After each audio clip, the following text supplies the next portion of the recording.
تمام قسم کی تعریفات اللہ رب السماوات والارض، خالق کائنات مالک کائنات کے لیے، جو حاجت روا ہے، مشکل کشا ہے، بگڑی بنانے والا ہے، جو بیماروں کو شفا دینے والا، بے اولادوں کو اولاد دینے والا ہے۔ لاکھوں کروڑوں انگن بے شمار درود السلام والی بطحا شمس الضحیٰ امین اسرا حبیب خدا امام الہدا امام الانبیاء امام اعظم جناب محمد الرسول اللہ صلی اللہ علیہ وآلہ وصحبہ وسلم کی ذات مقدسہ پر معزز سامعین کرام، ذو الحج کا مہینہ داخل ہو چکا ہے۔ حجاج کرام تقریباً بیت اللہ کا سفر مکمل کر چکے ہیں، یا کچھ ابھی عازم حجاز ہیں۔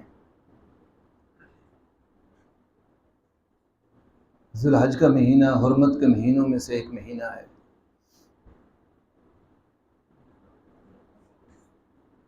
یہ مہینہ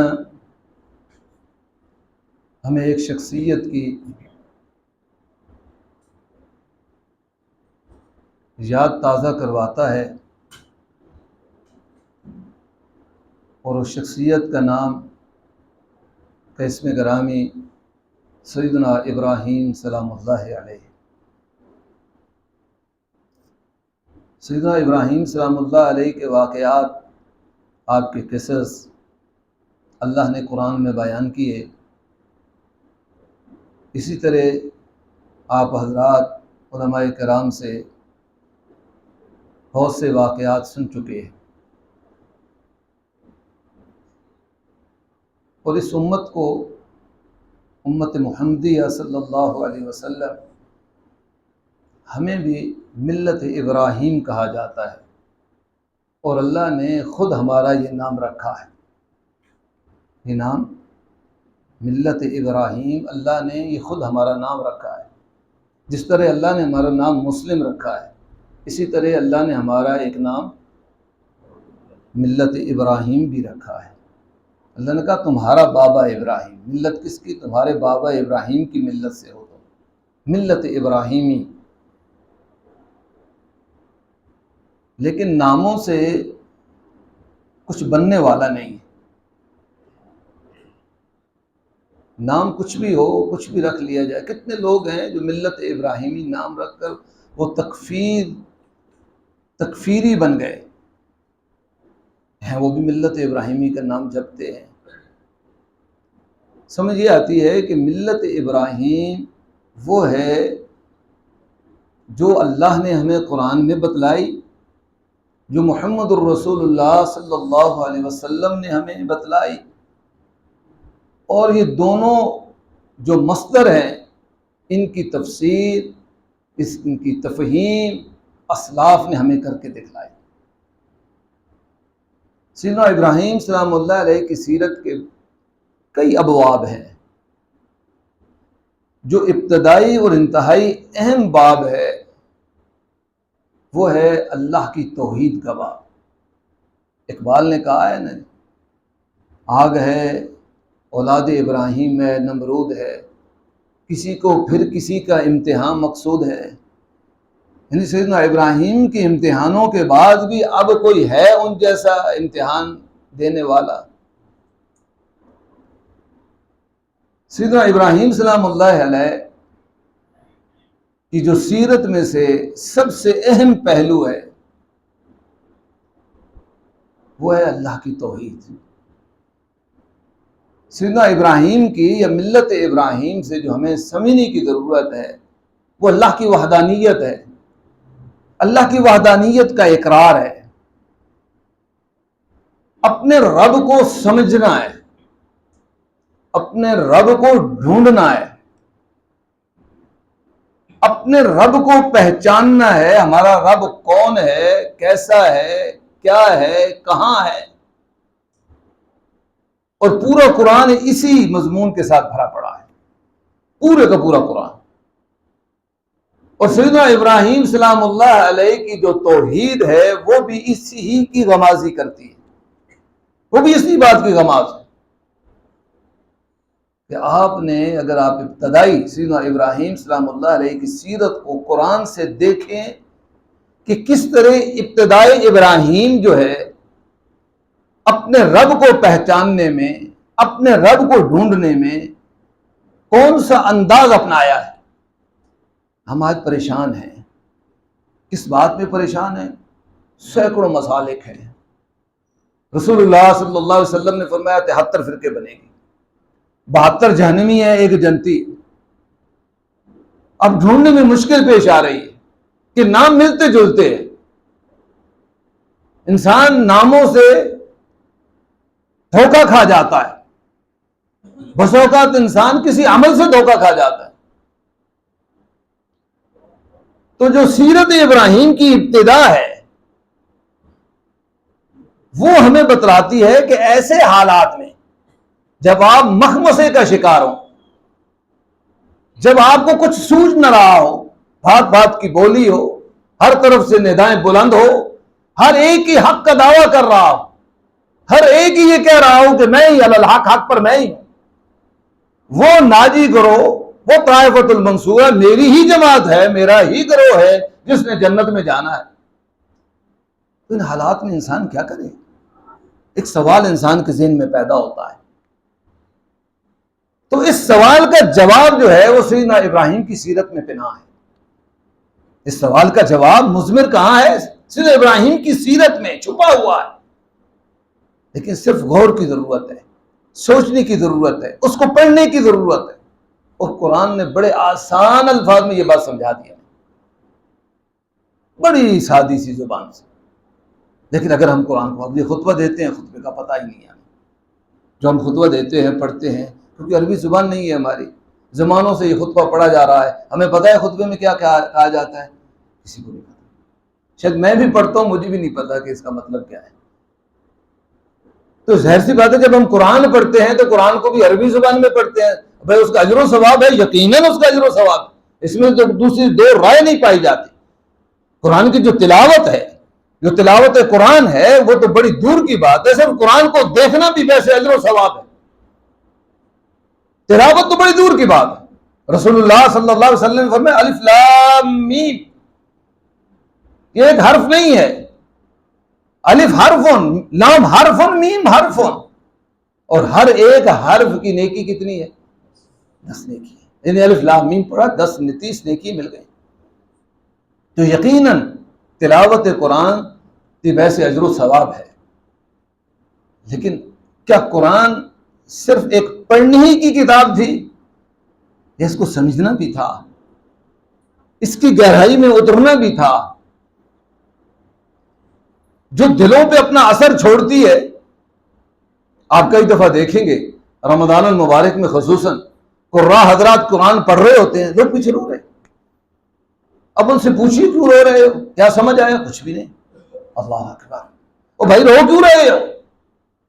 جب سمجھ بھی کچھ نہیں آ رہا پھر بھی روئے جا رہے ہو؟ کیا رونا کسی انسان کے؟ بعد کچھ لوگ ہوتے ہیں جن کا رونا جو ہے وہ مطلب بس ایک عادتاً ہوتا ہے، یا وہ جان بوجھ کر رونے کا بہانہ کر رہے ہوتے ہیں۔ لیکن کچھ لوگوں کا رونا حقیقت میں ان کے دل سے تعلق ہوتا ہے، اس کے رونے کا آنکھوں کا دل سے تعلق بنا ہوتا ہے۔ سبب کیا ہے؟ رو رہا ہے، سمجھ کچھ نہیں آ رہی، قرآن، تلاوت قرآن اس کے دل پہ اپنا اثر چھوڑ رہی ہے۔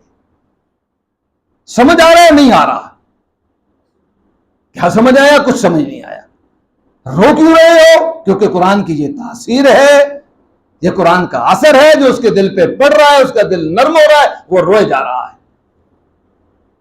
بڑی بات ہے، لیکن سوچئے قرآن کا اس حد تک جاننا، اس حد تک جو قرآن سے تعلق ہے، اور اگر انسان قرآن کی ترجمہ سے، اس کی تفسیر سے واقف ہو جائے، جو اصل مطلوب ہے، جو اصل مطلوب ہے وہ قرآن کی کیا ہے؟ اوامر ہے۔ اِنَّا عَرَضْنَا الْأَمَانَةَ عَلَى السَّمَاوَاتِ وَالْأَرْضِ، ہم نے اس امانت کو کس پر پیش کیا؟ آسمانوں پر پیش کیا، زمین پر پیش کیا، پہاڑوں پر پیش کیا۔ سب نے انکار کیا، وہ امانت کیا ہے؟ امانت کیا ہے؟ قرآن؟ نہیں، قرآن نہیں ہے۔ ان عرضنا الامانت، یہ امانت کیا ہے؟ یہ قرآن کے اوامر ہیں، یہ قرآن کے نوائی ہیں، قرآن کے احکامات کا ذکر ہو رہا ہے۔ ہم نے تو سمجھا اللہ نے کتاب پہاڑوں کو دی، آسمانوں کو دی، زمینوں کو دی، انہوں نے کہا اللہ جی یہ کتاب ہم سے نہیں اٹھائی جاتی۔ نہیں، ایسا نہیں ہے۔ اس امانت سے مراد اوامر ہے، اس قرآن کے نوائی ہیں، احکامات ہیں۔ جب انسان اس سے واقف ہو جاتا ہے، جب قرآن کے ترجمہ سے، تفسیر سے واقف ہوتا ہے، وہ اپنے دلوں پہ اس پہ اثر چھوڑتی ہے۔ یعنی ہمیں سمجھ ہی نہیں ہے نا، ہم جب قرآن کو سمجھ کر پڑھیں، جو بنیادی بات ہے، ان آیات کو پڑھیں جو سیدنا ابراہیم سلام اللہ علیہ نے اپنی ابتدا کے اندر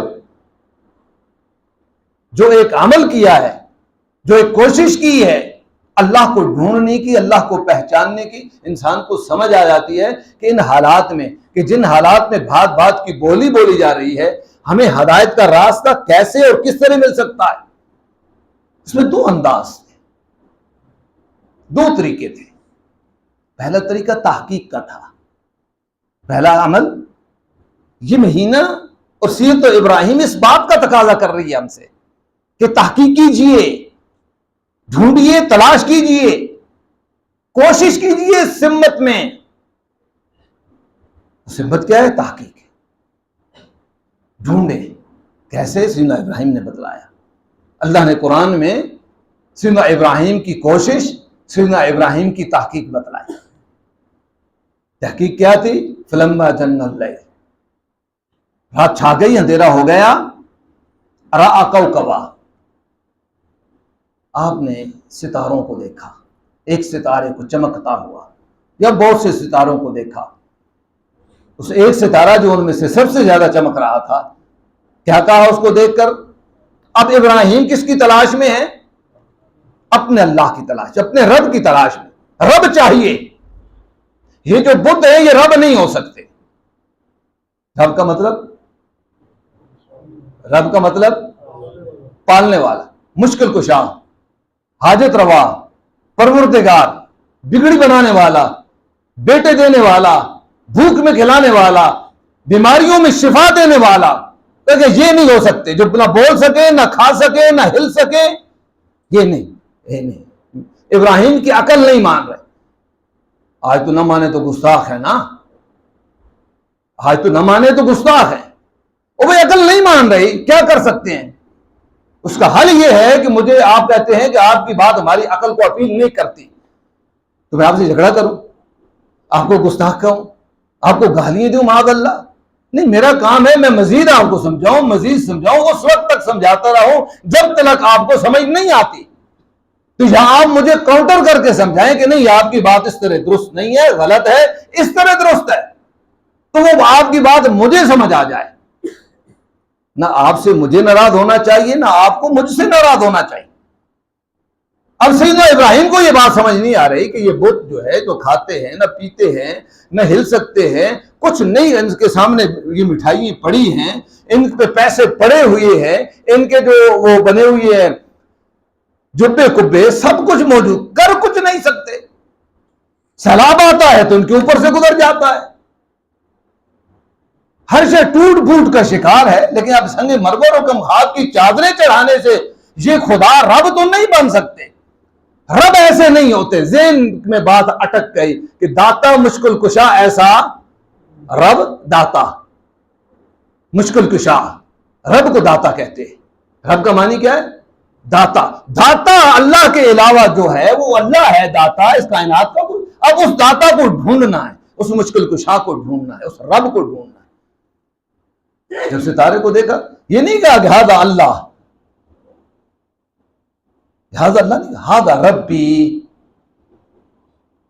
یہ میرا پالن ہار ہے۔ ہذا ربی، کون؟ وہ ستارہ، ہذا ربی، یہ میرا رب ہے۔ اچھا، مان لیا رب۔ اب کیا ہوا؟ فلما افلا، اب ستاروں کی روشنی ماند پڑی، ستاروں کے اندر کمزوری آئی، وہ ڈوبنے لگے، وہ ٹمٹما رہے تھے، اور جاتے جاتے وہ اپنی روشنی کو چھوڑ رہے تھے، روشنی میں کمی آ رہی تھی، روشنی میں کمزوری آ رہی تھی، ستارے کو دیکھ رہے ہیں اور ابراہیم کہہ رہے ہیں لا احب الآفلین، ستارہ تو میرا رب ہو نہیں سکتا، تیرے اندر کمزوری آئی ہے، تجھ پر موت واقع ہو رہی ہے، تو منو مٹی کے نیچے جا رہا ہے، تو میرا داتا کس طرح، تو میرا رب کس طرح، تو میرا مشکل، یہ نہیں ہو سکتا۔ لا احب الآفلین، جو کمزور پڑ جائے، جو کمزور پڑ جائے، جو بیمار ہو جائے، جو اپنے نور کو چھوڑ دے، وہ ابراہیم کا رب ہو سکتا؟ کیونکہ ابراہیم لا احب الآفلین، ابراہیم کمزوروں کو رب مانتا اور داتا مانتا ابراہیم نہیں ہے۔ اچھا تھوڑی دیر گزری، فلما رأى القمر، اب قمر کو دیکھا بازغن، چمکتا ہوا، جب چاند کو دیکھا نا کہا ربی، اب بات بنی نا، رب ایسے ہوتے ہیں نا، یہ ہے رب میرا۔ فلما آفلا، ایک وقت تو چاند پہ بھی آ گیا کہ وہ بھی کمزور پڑ گیا، وہ بھی بے نور ہو گیا، اس کی روشنی بھی کم ہونا شروع ہوئی۔ پھر میں نہیں، بات بننے نہیں لگی۔ اب جب یہاں تک پہنچے نا تحقیق کی اس مرحلے پر، تو یہاں پہ سیدنا ابراہیم کے کچھ الفاظ اللہ نے قرآن میں نقل کیے۔ فرمایا اِلَّمْ يَهْدِنِي، کس طرح کا سر، اِلَّمْ يَهْدِنِي رَبِّي لَأَكُونَنَّ مِنَ الْقَوْمِ الضَّالِّينَ۔ اب ابراہیم نے ہاتھ کھڑے کر دیے۔ انسان تحقیق میں بس اوقات فیل ہو جاتا ہے، تحقیق کر کر تھک جاتا ہے، بات سمجھ آتی ہی ان آیات کو پڑھیے، قرآن کی ان آیات کو پڑھیے، اللہ کی قسم ہمیں راستے مل جائیں گے، ہمارے راستے کھل جائیں گے، وہ تنگ راستے، وہ تنگ گھاٹیوں سے نکل کر ہم وہ جو رسول اللہ نے فرمایا تھا ترکتکم فی البیضاء، میں تمہیں کھلے میدان میں چھوڑ رہا ہوں، میرے دین کی جو راتیں لیلھا کنہارھا، میری دین کی راتیں بھی دن کی طرح روشن ہیں۔ لیکن ڈیپینڈ ہم پہ کرتا ہے نا کہ ہم کیا یہ چاہتے ہیں کہ ہم تنگ گھاٹیوں سے نکل کر کھلے میدان میں آئیں، یا انہی تنگ گھاٹیوں میں انہی پگڈنڈیوں پہ چلتے رہیں، انہی خیردار راستوں کا ہم چناؤ رکھیں اور انہی راستوں کو ہم فالو کرتے رہیں، یا ہم کھلے میدان میں آنا چاہتے ہیں؟ ترکتکم البیضاء، اور میں تمہیں کھلے میدان میں چھوڑ کر جا رہا ہوں۔ کل قیامت کے دن کو مجھے یہ دوش نہ دے کہ اللہ کے رسول ہمیں تو بات سمجھ نہیں آئی تھی، ہم تو تنگ گھاٹیوں میں تھے، ہم تو بلبلیوں میں تھے۔ نہیں، خبردار، میں تمہیں کھلے میدان میں چھوڑ کر جا رہا ہوں۔ سیدنا ابراہیم، اللہ اکبر، جب بے بسی ہوئی، تحقیق میں ناکامی ہوئی، تو کہتے ہیں اِلَّمْ يَهْدِنِي رَبِّي، وہ جو میرا رب ہے، اب نہیں جانتے رب کون ہے، ابھی تک رب کا پتہ نہیں چلا، ابھی ڈھونڈ ہو رہی ہے رب کی، اور رب کی پہچان کی کوشش کی جا رہی ہے، اور اپنے داتا کو تلاش کیا جا رہا ہے۔ اب داتا کو ہی مخاطب کیا، جو کوئی بھی ہے تو، جو کوئی بھی ہے تو، میں نہیں جانتا، اگر تو نے مجھے ہدایت نہ دی، اگر تو نے مجھے ہدایت نہ دی تو میں گمراہ قوموں میں سے ہو جاؤں گا، میں گمراہ قوم میں سے، یہ جو میری قوم سامنے گمراہ ہوئی پڑی ہے، میں ان میں سے ہو جاؤں گا۔ اب مجھے نہیں پتا تو کون ہے۔ اسی اثناء میں سورج طلوع ہو گیا۔ یہ رات کا معاملہ ہے، یہ رات کا واقعہ ہے، رات میں رب کی جستجو ہو رہی ہے، رب کی ڈھونڈنے کی کوشش جاری ہے کہ اسی اثناء میں سورج نے اپنی کرنیں نکالی، سورج سامنے آتا ہے۔ جب سورج کو دیکھا نا، کہا ہذا ربی، ہذا ربی، یہ میرا رب ہے۔ کیوں رب ہے میرا؟ ہذا اکبر، وہ میرا رب اس لیے ہے، یہ سب سے بڑا ہے۔ وہ ستارہ تھا وہ بھی چھوٹا ماند پڑ گیا، چاند تھا وہ بھی چھوٹا ماند پڑ، ہذا ربی ہذا اکبر، یہ سب سے بڑا ہے، یہ میرا رب ہے۔ اور جب سورج بھی ڈوب گیا تو پھر کیا کہا جی؟ قال یا قوم انی بری، اے میری قوم، میں تمہارے ان شریکوں سے بری ہو گیا، ان 360 سے بری ہو گیا۔ اے میری قوم، میں ان بتوں کی پوجا سے بری ہو گیا۔ اے میری قوم، میں ان کو نہیں مانتا، یہ رب نہیں ہو سکتے، رب کون؟ انی وجہت وجہی للذی فطر السماوات والارض، اور میں تو مطیع و فرمانبردار کس کا ہو گیا ہوں، اور میں نے اپنے چہرے کو کس کے سامنے جھکا لیا؟ جو آسمانوں زمین کا مالک ہے، جس نے سب سے پہلے، جس نے آسمانوں زمین کی ابتدا کی، میں تو اس رب کو مانتا ہوں۔ یہ جو تم نے بت بنا رہے، جن کو تم رب داتا مشکل کشا، میں ان کو ماننے کے لیے تیار ہوں۔ دو چیزیں کیا تھی ان آیات میں؟ کتنی چیزیں تھیں؟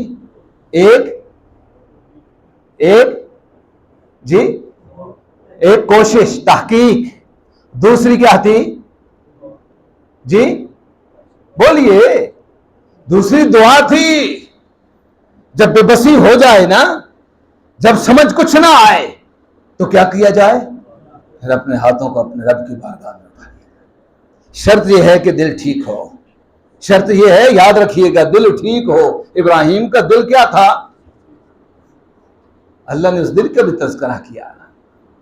اور یہ دعا بھی تب کام آتی ہے جب دل سلیم ہو۔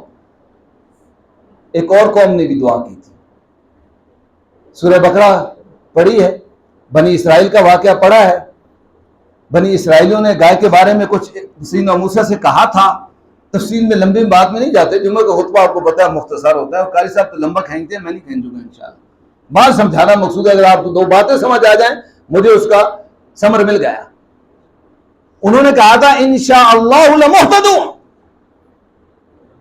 یہ بنی اسرائیلوں نے جب سیدنا موسیٰ علیہ السلام سے گائے کے مطالبے کرتے رہے، ایسی ہو ویسی ہو کیسی ہو جیسی ہو، جب یہ باتیں کی نا تو آخر میں ایک لفظ کا انشاءاللہ لمہتدون، اگر اللہ نے چاہا تم ہدایت پانے والوں میں سے ہوں گے۔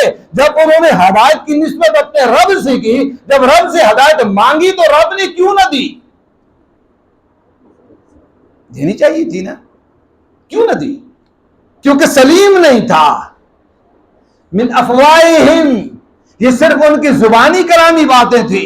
انشاءاللہ میں وہ گہرائی، وہ قلب سلیم نہیں تھا، دل سے نہیں، یہاں سے اٹھ رہی تھی بات۔ تو دعا کے اندر جب ہم اللہ سے دعا کریں تو دعا کا انداز بھی وہ ابراہیم سلام اللہ علیہ کا ہونا چاہیے۔ پھر دعا بھی اثر دکھائے گی، تحقیق بھی اثر۔ تحقیق میں بات مل گئی نا، کوئی تھوڑی سی تو ملی، منزل تو نہیں ملی تھی، لیکن اتنا پتا چل گیا کہ یہ راستہ منزل کی طرف جاتا نہیں، میں راستہ کھوٹا کر رہا ہوں، یہ میری تحقیق مجھے منزل پہ لے کر نہیں جائے گی۔ تو فوراً اپنے ہاتھوں کو اپنے رب کی بارگاہ میں اٹھا دیا، میرے مولا، میرا رب، میرا داتا، میرا مشرق کشا، بگڑی بنانے والے، اب بات نہیں بن رہی، عقلیں جواب دے گئی ہیں، کوششیں ناکام ہو چکی ہیں، اب صرف تیرا سہارا ہے۔ تو اگر ہدایت دے گا، اگر تو ہدایت دے گا تو ہدایت آئے گی، اگر تو ہدایت نہیں دے گا تو پھر ہم گمراہوں میں سے ہو جائیں گے۔ تو یعنی بات جو سمجھ آئی کہ جہاں تحقیق کرنی ہے، سیرت ابراہیم میں جو سب سے اہم پہلو ہے وہ تحقیق ہے، اور اس کے ساتھ ساتھ کیا ہے؟ اللہم ارنا الحق حق وارزقنا اتباعہ، اللہ ہمیں حق حق کر کے دکھا دے، صرف دکھا دے نہیں، وارزقنا اتباعہ، اللہ ہمیں اس کی پیروی کرنے کی بھی توفیق دینا۔ بس اوقات لوگ حق دیکھ لیتے ہیں اور اس کے باوجود حق کی پیروی نہیں کرتے۔ فرمایا اللہ وما توفیقی الا باللہ، یہ اللہ کی توفیق کے بغیر نہیں ہوتا۔ حق دکھانا اور حق پر عمل کرنے کی توفیق بھی عطا فرمانا۔ اللہم ارنا الباطل باطل، اللہ باطل باطل کر کے دکھانا۔ بس اوقات باطل دیکھ لیا جاتا ہے، پھر بھی باطل سے چھٹکارا حاصل نہیں ہوتا، چھٹکارا نہیں ملتا، چھوڑ نہیں سکتا۔ معاشرے سے پریشان، معاشرے کی مجبوری ہیں، پتہ نہیں کون کون سی مجبوری ہیں۔ جواب کیا ہے؟ اللہم ارنا الباطل باطل وارزقنا اجتنابہ۔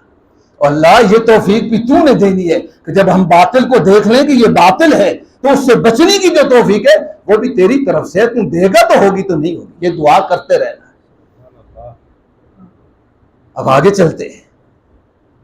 یہ پہلو تھا، سیرت کے دو پہلو تھے جو ہمیں اکثر یاد نہیں۔ میں یہ نہیں کہتا کہ آپ کو علماء نے بیان نہیں کیا، علماء کو ہمیں یاد نہیں رہتے۔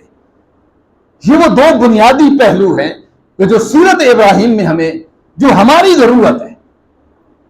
سیدنا ابراہیم نے بیٹے کو ذبح کر دیا اسماعیل کو، بڑی بات ہے، اس سے سبق سیکھنا چاہیے.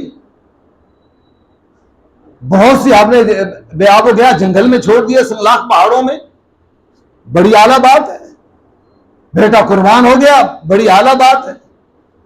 بہت سی سیرت کی باتیں، لیکن جو ہمیں بنیادی چیز جس کی ضرورت ہے وہ ان دو پہلو. کیوں کہ توحید کی اتنی اہمیت ہے کہ جب اللہ رب العزت یہ واقعہ ذکر کر رہے ہیں توحید کا، تو اس کے ساتھ جو آگے 2-4 آیات ہیں انہوں نے اس میں اللہ رب العزت نے اس سارے معاملے کا نچوڑ بیان کیا ہے. اگلی آیت میں ہے وَكَيْفَ أَخَافُ مَا أَشْرَكْتُمْ.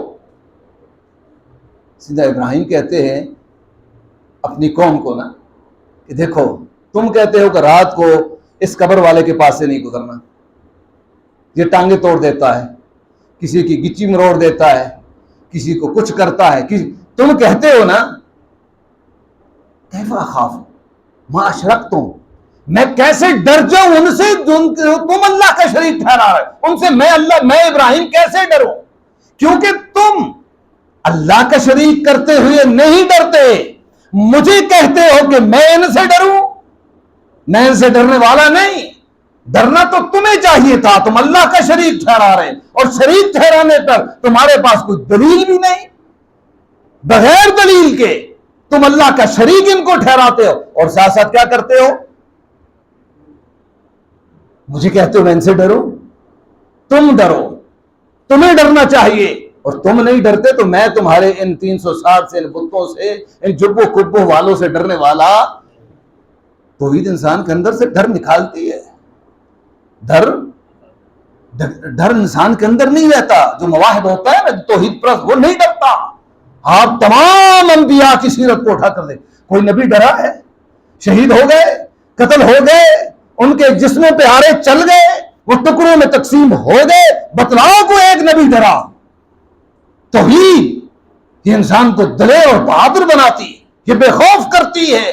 دنیا والوں کا ڈر اس کے اندر، کیونکہ مواحد یہ سمجھتا ہے، توحید یہ بتلاتی ہے کہ اللہ کے علاوہ کسی کا ڈر یہ توحید نہیں، یہ تو شرک ہے. توحید کے حوالے سے آج ملت اسلامیہ کہاں کھڑی ہے؟ ملت اسلامیہ کا بتاتے ہیں پہلے ہم کہاں کھڑے ہیں. توحید کے اندر توحید کو پہلے سمجھیے تو صحیح. انشاءاللہ وہی بات سمجھا رہے ہیں، آگے جائیں گے وہ بات آپ کو سمجھ آ جائے گی. توحید بنیادی چیز ہے، انسان کے اندر سے ڈر نکالتی ہے، خوف نکالتی ہے. جب آپ کے اندر ڈر نہیں رہے گا، خوف نہیں رہے گا، تو آپ حق بات کہنے کے قابل ہو، حق بات سمجھائیں گے. اگلی آیت اللہ رب العزت فرماتے ہیں فَأَيُّ الْفَرِيقَيْنِ حَقُّ بِالْأَمَنِ.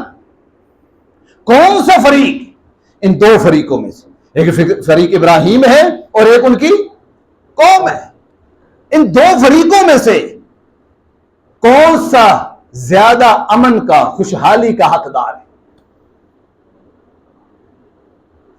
کون؟ دو فریقوں میں سے ایک شرک کرتا ہے، ایک موحد ہے. مشرک اور موحد دونوں میں سے ایو الفریقین احق بالامن ان کنتم تعلمون. کیا تمہیں اس بات کا پتہ ہے؟ تم جانتے ہو؟ اللہ نے کہا ہاں میں بتاتا ہوں. الذین، وہ لوگ، لم یلبسوا ایمانہم، وہ لوگ جنہوں نے اپنے ایمان کو، اپنی توحید کو ظلم شرک کے ساتھ مکس نہیں کیا، نہیں ملایا، شرک نہیں کیا اپنے اعمال میں، اپنے کردار میں، ان کے کردار میں شرک نہیں تھا. لہم الامن، یہاں امت کھڑی ہے. لہم الامن، امن ان کے لیے. آج بے امنی ہے، آج سکون نہیں ہے، آج گداگری ہے، آج کشکول لے کر ہم عالمی بھکاری بن گئے. اس کا سبب یہ ہے کہ عالم اسلام، آج یہ امت اللہ کی توحید سے دور ہو چکی ہے. اللہ کی توحید میں نقص واقع ہو چکا ہے. اللہ کی توحید کو جس طرح ابراہیم نے مانا تھا اس طرح مانا نہیں جا رہا، کیونکہ ان اللہ لا یخلف المیعاد، اللہ اپنے وعدوں کے خلاف. ابھی حال میں دیکھیے، لمحوں کی بات بتاتا ہوں، لمحوں کی. آپ کا تعلق، میرا تعلق واجبی سا تھا توحید کے ساتھ، واجبی سا، صرف ایک تعلق تھا، توحید نہیں تھی، صرف ایک واجبی سا تعلق تھا۔ اللہ نے تمہیں سرخرو کیا نہیں کیا، اور اللہ نے تمہیں عزتیں دی نہ دی، اور اللہ نے تمہیں سرفرازیاں دی کہ نہ دی، دی۔ آج دنیا میں تمہاری توتی بول رہی ہے توحید نہیں ہے، بات کو سمجھیے گا، توحید نہیں تھی، توحید نہیں ہے، صرف توحید سے تعلق تھا۔ صرف کیا تھا؟ فَلْيَعْبُدُوا رَبَّ هَذَا الْبَيْتِ، فَلْيَعْبُدُوا رَبَّ هَذَا الْبَيْتِ، بس صرف عبادت کرتے تھے اس رب کی، توحید نہیں تھی۔ دعویٰ یہ تھا کہ ہمارا تعلق کس سے ہے؟ جو اس گھر کا رب ہے اس سے۔ حالانکہ 360 سجا رکھے تھے، کتنے؟ 360 قافلے چلتے تھے، قافلے چلتے تھے، لٹتے تھے، قافلے نکلتے تھے، لوٹ لیے جاتے تھے، لیکن جو قافلہ بیت اللہ کی طرف چل رہا ہوتا تھا اسے کوئی لوٹنے والا، سبب کیا تھا؟ تعلق تھا، توحید نہیں تھی، توحید نہیں تھی، صرف تعلق تھا۔ اگر توحید اس امت میں آ جائے، وہ توحید آ جائے جو توحید اللہ اور اس کے رسول نے بتلائی، وہ توحید آ جائے جو اسلاف نے ہمیں سمجھائی، امت کہاں کی کہاں پہنچ جائے۔ اور اللہ نے یہ کہا آج بھوک ہے، افلاس ہے، صبر توحید ہے۔ اور آپ کیا سمجھتے ہیں کہ ایک درس میں، ایک جمعے کے خطبے میں توحید ساری بیان ہو جائے گی، توحید ہمیں سمجھ آ جائے گی؟ یہ تو رونا رو رہے ہیں کہ کون ہے ہم میں سے جس نے سب کن توحید کو پڑھا۔ علماء کے سامنے تو عمریں گزر گئی، زندگی گزر گئی، 50 60 سال گزر گئے۔ کعبہ کے رب کی قسم ابھی سوال کروں، مجھ سمیت کتنے لوگ ہوں گے جنہیں توحید کی اقسام کا ہی نہیں پتا؟ ہمیں یہ بھی نہیں پتا توحید کیا تھی، کسے ہے۔ امت اس دوہرائے پہ آ کے کھڑی ہو گئی، امت کو توحید کا پتہ نہیں، امت توحید سے ناواقف، توحید کی اقسام سے ناواقف، عبادت کی اقسام سے ناواقف، نماز سے ناواقف، روزوں سے ناواقف، زکات سے ناواقف۔ یہ بنی الاسلام ولا خمسن، امت کہاں کھڑی ہے؟ امت اس دین سے بہت دور کھڑی ہے، بہت دور، بہت دور، بہت دور، اتنی دور ہے کہ اب اسے واپس لانے میں زمانے چاہیے ہوں گے، وقت۔ ہم نے کوشش کرنی ہے ان سارے کو مشق کا، اور اللہ نے کہا اگر تم توحید کو مان لو، لو ان اہل القرى، لو ان اہل القرى آمنوا واتقوا۔